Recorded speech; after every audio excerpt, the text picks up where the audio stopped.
नमस्कार दर्शक बंधु आपण को आम चैनल को स्वागत। पवित्र सावित्री अमावास्या उपलक्षे समस्त कन्या राशि व्यक्ति विशेष मानू अनेक अनेक शुभेच्छा और शुभकामना। आपणकर जदि कन्या राशि होता है तेबे ही वीडियोटी को थरे मात्र शेष पर्यंत देखंतु एवं निजर व्यस्त बहुल समय मध्यरु मात्र 10 मिनिट समय आपण निज पाई दियंतु काहेकि ना आमर आजिर एही कार्यक्रमटी समस्त कन्या राशि व्यक्ति विशेषंक पाई बहुत गुरुत्वपूर्ण रही। काहेकि गुरुत्वपूर्ण रही आपण वीडियोटी शेष पर्यंत देखिले निश्चित भावरे जानि परिबे।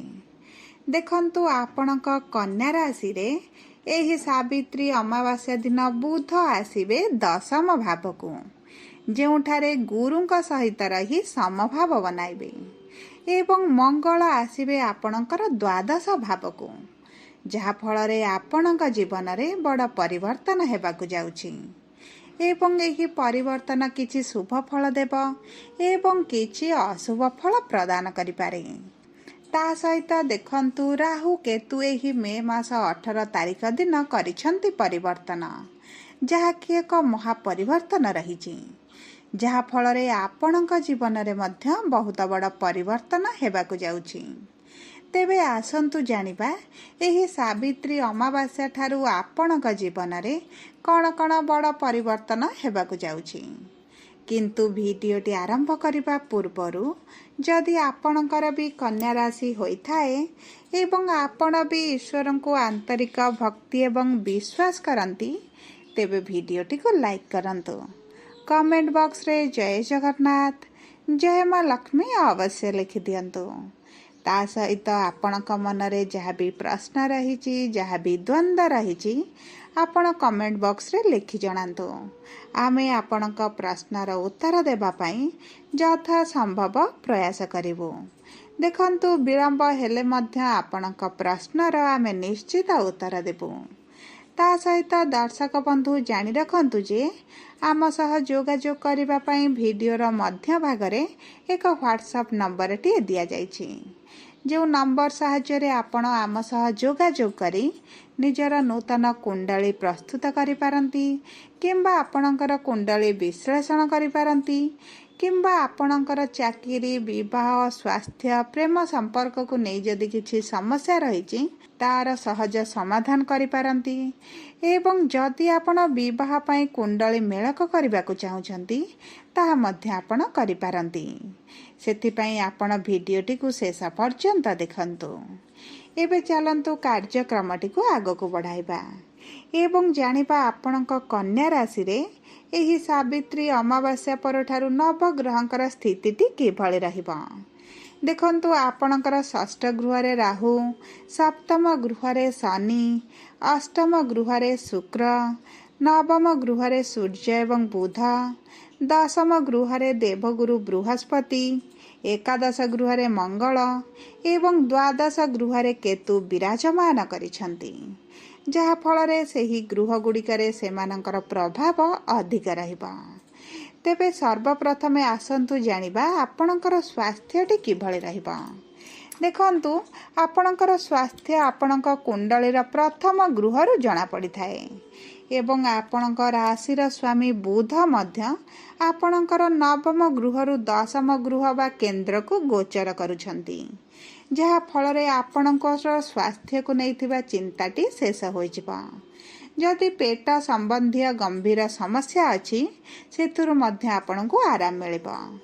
विशेष भाव रे आपणकर कोनोसी भी गुरुतर समस्या देखा जिबो नाही।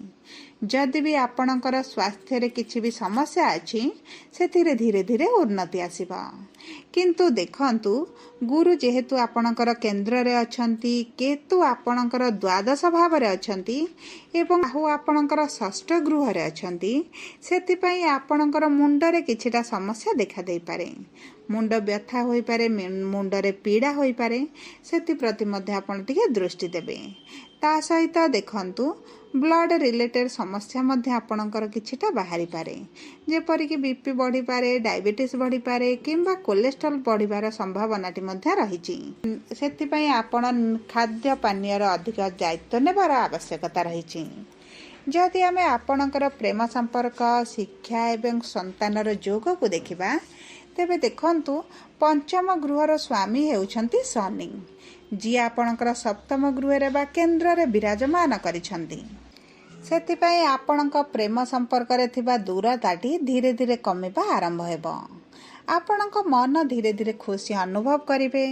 ଆପଣଙ୍କ ସମ୍ପର୍କରେ ନିକଟତରତା ବଢ଼ିବାର ବହୁତ ଅଧିକ ସମ୍ଭାବନା ରହିଛି, ଯାହାଫଳରେ ଆପଣଙ୍କ ସମ୍ପର୍କରେ ଆପଣ ସୁଖଦ ସମୟ ଅତିବାହିତ କରିବେ। ତା ସହିତ ଆପଣଙ୍କ ସମ୍ପର୍କରେ ଯେଉଁ ଦୂରତାଟି ବଢ଼ିଯାଇଥିଲା, ଆପଣଙ୍କ ପ୍ରେମ ସମ୍ପର୍କରେ ମଧୁରତା ଫେରିଆସିବ। ଉଭୟ ଆପଣ ପ୍ରେମ ବିବାହ କରିବା ପାଇଁ ମଧ୍ୟ ନିଷ୍ପତ୍ତି ନେଇପାରନ୍ତି ଏବଂ ଏହି ପ୍ରେମ ବିବାହ ପାଇଁ ମଧ୍ୟ ଭଲ ସମୟ ରହିଛି।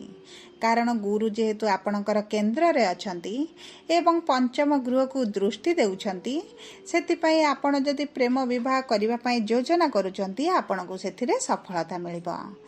ଯଦି ଆମେ ଆପଣଙ୍କର ଶିକ୍ଷାକୁ ଦେଖିବା, ତେବେ ଦେଖନ୍ତୁ ଶିକ୍ଷା ପାଇଁ ସମ୍ପୂର୍ଣ୍ଣ ବର୍ଷଟି ଭଲ ରହିଛି। କାରଣ ଆପଣଙ୍କ ରାଶିର ସ୍ୱାମୀ ବୁଧ ଆପଣଙ୍କର ଭାଗ୍ୟର ଗୃହରୁ କର୍ମର ଗୃହକୁ ଆସୁଛନ୍ତି। ତେଣୁକରି ଏହି ସମୟ ମଧ୍ୟରେ ଯଦି ଆପଣ ଶିକ୍ଷା ପ୍ରତି ଅଧିକ ଧ୍ୟାନ ଦିଅନ୍ତି, ତେବେ ଆପଣଙ୍କୁ ଶିକ୍ଷାରେ ବହୁତ ଭଲ ସଫଳତା ମଧ୍ୟ ମିଳିବ। ଆପଣଙ୍କର ଯଦି କିଛି କମ୍ପିଟେଟିଭ୍ ଏକ୍ଜାମ୍ ଅଛି, ଇଣ୍ଟରଭ୍ୟୁ ଅଛି, ଏଣ୍ଟ୍ରାନ୍ସ ଦେଉଛନ୍ତି, ସେଥିରେ ମଧ୍ୟ ଆପଣ କୃତକାର୍ଯ୍ୟ ହେବେ। ସବୁ ପରେ ମଧ୍ୟ ମନେ ରଖିଥାନ୍ତୁ, ଆପଣଙ୍କ ଶିକ୍ଷାର ଗୃହର ସ୍ୱାମୀ ହେଉଛନ୍ତି ଶନି, ଯିଏ ଆପଣଙ୍କ କେନ୍ଦ୍ରରେ ବିରାଜମାନ ହୋଇଛନ୍ତି। ତେଣୁକରି ଆପଣଙ୍କର ପରିଶ୍ରମଟି ବଢ଼ିଯିବ। ଆପଣଙ୍କ ପରିଶ୍ରମ ବଢ଼ିବା ସହିତ ଆପଣଙ୍କ ସଫଳତା ମଧ୍ୟ ବଢ଼ିଯିବ। ସେଥିପାଇଁ ଆପଣ ପରିଶ୍ରମ କରନ୍ତୁ, ଶିକ୍ଷା ପ୍ରତି ମନ ଦିଅନ୍ତୁ, ଆପଣଙ୍କୁ ନିଶ୍ଚିତ ଭାବରେ ଉଚ୍ଚ ସଫଳତା ପ୍ରାପ୍ତି ହେବ। ଯଦି ଆମେ ଆପଣଙ୍କର ସନ୍ତାନର ଯୋଗକୁ ଦେଖିବା, ତେବେ ଦେଖନ୍ତୁ ଗୁରୁ ଏକ ଭଲ ସ୍ଥିତିରେ ରହିଛନ୍ତି। ତା ସହିତ ବୁଧ ଏବଂ ସୂର୍ଯ୍ୟ ମଧ୍ୟ ଆପଣଙ୍କର ଦଶମ ଗୃହକୁ ଗୋଚର କରିବେ ଏବଂ ଆପଣଙ୍କର ସନ୍ତାନର ଗୃହକୁ ଦୃଷ୍ଟି ଦେବେ। ଗୁରୁଙ୍କର ପଞ୍ଚମ ଦୃଷ୍ଟି ମଧ୍ୟ ଆପଣଙ୍କ ରାଶି ଉପରେ ରହୁଛି, ଯାହା ଫଳରେ ଆପଣଙ୍କ ସନ୍ତାନ ପ୍ରାପ୍ତି ପାଇଁ ବହୁତ ଭଲ ସମୟ ଆସୁଛି। ଏହି ସମୟ ମଧ୍ୟରେ ଯଦି ଆପଣ ସନ୍ତାନ ପାଇଁ ଚେଷ୍ଟା କରନ୍ତି କିମ୍ବା ପୂର୍ବରୁ ଚେଷ୍ଟା କରି ବିଫଳ ହେଉଥିଲେ, ନିରାଶତାର ସାମ୍ନା କରୁଥିଲେ, ତେବେ ଆପଣଙ୍କର ଏହିସବୁ କଷ୍ଟ, ଏହିସବୁ ସମସ୍ୟା, ବାଧା ବିଘ୍ନ ଦୂର ହୋଇଯିବ। ଆପଣ ନିଶ୍ଚିତ ସନ୍ତାନ ସୁଖ ପ୍ରାପ୍ତି କରିବେ। ଯଦି ଆପଣ ନବବିବାହିତ ଦମ୍ପତି ଅଛନ୍ତି ଏବଂ ସନ୍ତାନ ପାଇଁ ପ୍ଲାନିଂ କରୁଛନ୍ତି, ତେବେ ଏହି ସମୟଟି ଆପଣଙ୍କ ପାଇଁ ଉତ୍ତମ ସମୟ ରହିଛି। ଏହି ସମୟ ମଧ୍ୟରେ ଆପଣ ଯଦି ସନ୍ତାନ ପ୍ରାପ୍ତି ପାଇଁ ଚେଷ୍ଟା କରନ୍ତି, ନିଶ୍ଚିତ ସନ୍ତାନ ସୁଖ ଲାଭ କରିବେ। ଯଦି ଆମେ ଆପଣଙ୍କର ବୈବାହିକ ସମ୍ପର୍କ, ବିବାହର ଯୋଗକୁ ଦେଖିବା, ତେବେ ଦେଖନ୍ତୁ ଆପଣଙ୍କ ବିବାହର ଗୃହରେ ଶନି ବିରାଜମାନ ହୋଇଛନ୍ତି। ତା ସହିତ ଶନି ଦେବଗୁରୁ ବୃହସ୍ପତିଙ୍କ ଗୃହରେ ଅଛନ୍ତି। ଗୁରୁଙ୍କର ନବମ ଦୃଷ୍ଟି ମଧ୍ୟ ଆପଣଙ୍କ ବିବାହର ଗୃହରେ ରହୁଛି। ସେଥିପାଇଁ ଯେଉଁ ଅବିବାହିତ ବ୍ୟକ୍ତିମାନେ ବିବାହର ଯୋଜନାରେ ଅଛନ୍ତି, ବିବାହ ପାଇଁ ପ୍ରସ୍ତୁତି କରୁଛନ୍ତି, ସେମାନଙ୍କର ବିବାହ ହେବାର ବହୁତ ଅଧିକ ସମ୍ଭାବନା ଅଛି। ପୂର୍ବରୁ ଆପଣଙ୍କର ଯେଉଁ ସବୁ ସମସ୍ୟା ଆସୁଥିଲା, ତାହା ମଧ୍ୟ ଦୂର ହୋଇଯିବ। ତା ସହିତ ଆପଣଙ୍କର ବିବାହ ଫିକ୍ସ ହୋଇପାରେ କିମ୍ବା ଆପଣଙ୍କର ବିବାହ ମଧ୍ୟ ହୋଇପାରେ। ଯେଉଁ ବୈବାହିକ ଦମ୍ପତିଙ୍କର ସମ୍ପର୍କରେ ମନମାଳିନ, ମତଭେଦ, ମନାନ୍ତର ଭଳି ପରିସ୍ଥିତି ଚାଲିଥିଲା, ସେଥିରେ ମଧ୍ୟ ସୁଧାର ଆସିବ। କିନ୍ତୁ ଆପଣଙ୍କର ସାଥୀଙ୍କ ସ୍ୱାସ୍ଥ୍ୟରେ କିଛିଟା ସମସ୍ୟା ଦେଖାଦେଇପାରେ, ସେଥିପ୍ରତି ଆପଣ ଦୃଷ୍ଟି ଦେବେ। ଆପଣଙ୍କ ସାଥୀଙ୍କର ଗୋଡ଼ରେ ସମସ୍ୟା ଆସିବାର ବହୁତ ଅଧିକ ସମ୍ଭାବନା ଅଛି। ତା ସହିତ ଦେଖନ୍ତୁ, ଯଦି ବି ଆପଣଙ୍କ ସାଥୀଙ୍କର ପୂର୍ବରୁ କିଛି ସମସ୍ୟା ରହିଥିଲା, ସ୍ୱାସ୍ଥ୍ୟଗତ ସମସ୍ୟା, ସେଥିରେ ଧୀରେ ଧୀରେ ଉନ୍ନତି ମଧ୍ୟ ଆପଣ ପରିଲକ୍ଷିତ କରିବେ। ଆପଣଙ୍କ ସମ୍ପର୍କରେ ମଧୁରତା ଆସିବ, ପ୍ରେମ ରୋମାନ୍ସର ବୃଦ୍ଧି ଘଟିବ। ତା ସହିତ ଆପଣଙ୍କ ଜୀବନ ସାଥୀଙ୍କର ଆପଣଙ୍କ ପ୍ରତି ପ୍ରେମର ଭାବନା ବୃଦ୍ଧି ହୋଇଯିବ। ଆପଣଙ୍କ ସାଥୀଙ୍କଠାରୁ ଆପଣ କିଛି ଉପହାର ପାଇପାରନ୍ତି କିମ୍ବା ଆପଣ କୌଣସି ଏକ ସ୍ଥାନକୁ ବୁଲିବାକୁ ମଧ୍ୟ ଯାଇପାରନ୍ତି। ଆପଣଙ୍କର ପରିବାରରେ କିଛି ଏଭଳି ଘଟଣା ଘଟିପାରେ, କୌଣସି ମାଙ୍ଗଳିକ କାର୍ଯ୍ୟକ୍ରମ ହୋଇପାରେ କିମ୍ବା ଯେକୌଣସି ଏକ ଅନୁଷ୍ଠିତ କାର୍ଯ୍ୟକ୍ରମ ହେବ, ଯାହାଦ୍ୱାରା ଆପଣଙ୍କ ପ୍ରତି ସେମାନଙ୍କର ସମ୍ମାନ ବଢ଼ିଯିବ। ଆପଣଙ୍କ ସାଥୀଙ୍କର ମଧ୍ୟ ଆପଣଙ୍କ ପ୍ରତି ଭଲ ପାଇବା ବୃଦ୍ଧି ଘଟିବ। ଦେଖନ୍ତୁ ବୈବାହିକ ଦମ୍ପତିଙ୍କ ପାଇଁ ଭଲ ସମୟ ରହିଛି, କିନ୍ତୁ ଯଦି ଆପଣ କିଛି ପାର୍ଟନରସିପ୍ ବିଜନେସ୍ କରୁଛନ୍ତି ଆପଣଙ୍କର ସେଥିରେ ଟିକେ ଜଗି ରଖି ରହିବାର ଆବଶ୍ୟକତା ଅଛି। କାରଣ ଶନି ଯେହେତୁ ଆପଣଙ୍କର କେନ୍ଦ୍ରରେ ଅଛନ୍ତି, ସପ୍ତମ ଗୃହରେ ଅଛନ୍ତି, ଆପଣଙ୍କ ପାର୍ଟନରସିପ୍ ବିଜନେସ୍ରେ କିଛିଟା ସମସ୍ୟା ଆସିପାରେ, ବିଳମ୍ବ ମଧ୍ୟ ହୋଇପାରେ। ଯଦି ଆମେ ଆପଣଙ୍କର କର୍ମକ୍ଷେତ୍ରକୁ ଦେଖିବା ତେବେ କର୍ମର ଗୃହରେ ଦେବଗୁରୁ ବୃହସ୍ପତି ବିରାଜମାନ ହୋଇଛନ୍ତି, ଯାହାଫଳରେ ଆପଣଙ୍କର କର୍ମକ୍ଷେତ୍ରରେ ଦକ୍ଷ ପରିଚାଳନା ଉଭୟ ଧନ ପ୍ରତିଷ୍ଠାକୁ ବୃଦ୍ଧି କରିବ। ଆପଣଙ୍କର କର୍ମକ୍ଷେତ୍ରରେ ଥିବା ଅସୁବିଧା ଗୁଡ଼ିକ ଧୀରେ ଧୀରେ ହ୍ରାସ ପାଇବ। ଆପଣ କମ୍ ପରିଶ୍ରମରେ ଅଧିକ ସଫଳତା ମଧ୍ୟ ହାସଲ କରିବେ। ଆପଣଙ୍କ କର୍ମକ୍ଷେତ୍ରରେ ସକାରାତ୍ମକ ପରିବର୍ତ୍ତନ ହେତୁ ଆପଣଙ୍କ କାର୍ଯ୍ୟରେ ବହୁତ ଜଲ୍ଦି ଅଗ୍ରଗତି ହେବ, ଯାହାଫଳରେ ଆପଣଙ୍କର ଇନକମ୍ଟି ବଢ଼ିଯିବ। ତା ସହିତ ଆପଣଙ୍କର ଉଚ୍ଚ ଅଧିକାରୀଙ୍କ ସହିତ ମଧ୍ୟ ଆପଣଙ୍କର ସମ୍ପର୍କଟି ମଧୁର ହୋଇଯିବ। ଘନିଷ୍ଠତା ବୃଦ୍ଧି ହେବା କାରଣରୁ ଆପଣଙ୍କ ଚାକିରିରେ ପଦୋନ୍ନତି ହେବା ସହିତ ଦରମା ବୃଦ୍ଧି ହେବାର ଆପଣଙ୍କୁ ଶୁଭ ଖବର ମଧ୍ୟ ମିଳିପାରେ। ଆପଣଙ୍କର ଉଚ୍ଚ ଅଧ୍ୟସ୍ଥାନମାନେ ଆପଣଙ୍କ ପାଇଁ ନିଶ୍ଚିତ ଭାବରେ ଲାଭଦାୟକ ରହିବେ। ଆପଣଙ୍କ ସହକର୍ମୀମାନେ ମଧ୍ୟ ଆପଣଙ୍କ କାର୍ଯ୍ୟରେ ଆପଣଙ୍କୁ ସହଯୋଗ କରିବେ। ଯଦି ଆମେ ବ୍ୟବସାୟୀମାନଙ୍କୁ ଦେଖିବା ତେବେ ଆପଣଙ୍କ ବ୍ୟବସାୟ ଅନୁପାତରେ ଲାଭ ଦ୍ୱିଗୁଣିତ ହେବାର ମଧ୍ୟ ସମ୍ଭାବନା ଅଛି। ଏବେ ଯେଉଁ ପରିସ୍ଥିତିଟି ଖରାପ ଚାଲିଛି, ଆପଣଙ୍କର ବ୍ୟବସାୟରେ ମାନ୍ଦା ପରିସ୍ଥିତି ଆସିଛି, ସେଥିରେ ସୁଧାର ଆସିବ। ବ୍ୟବସାୟରେ ଆୟ ବଢ଼ିବା ହେତୁ ଆୟର ନୂତନ ସ୍ରୋତ ମଧ୍ୟ ଆପଣଙ୍କୁ ମିଳିଯିବ।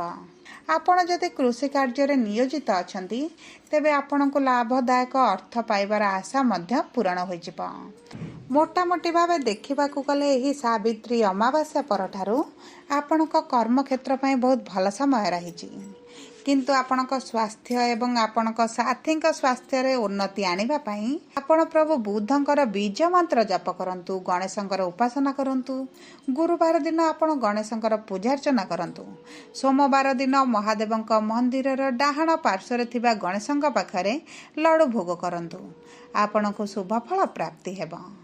ଯଦି ଆପଣଙ୍କର କନ୍ୟା ରାଶି ହୋଇଥାଏ ତେବେ ଭିଡ଼ିଓଟି କିଭଳି ଲାଗିଲା କମେଣ୍ଟ ବକ୍ସରେ ଲେଖି ଜଣାନ୍ତୁ। ଯଦି ଆପଣଙ୍କ ପ୍ରିୟଜନଙ୍କର କନ୍ୟା ରାଶି ହୋଇଥାଏ ଭିଡ଼ିଓଟି ତାଙ୍କ ସହ ସେୟାର କରନ୍ତୁ। ଯଦି ପ୍ରଥମ ଥର ଆମ ଚ୍ୟାନେଲକୁ ଆସିଛନ୍ତି ଚ୍ୟାନେଲଟିକୁ ସବସ୍କ୍ରାଇବ୍ କରନ୍ତୁ। ଯଦି ଆମ ସହ ଯୋଗାଯୋଗ କରିବା ପାଇଁ ଚାହୁଁଛନ୍ତି ତେବେ ଉପରେ ଦିଆଯାଇଥିବା ହ୍ୱାଟ୍ସଆପ୍ ନମ୍ବର ମାଧ୍ୟମରେ ଯଦି ଆମ ସହ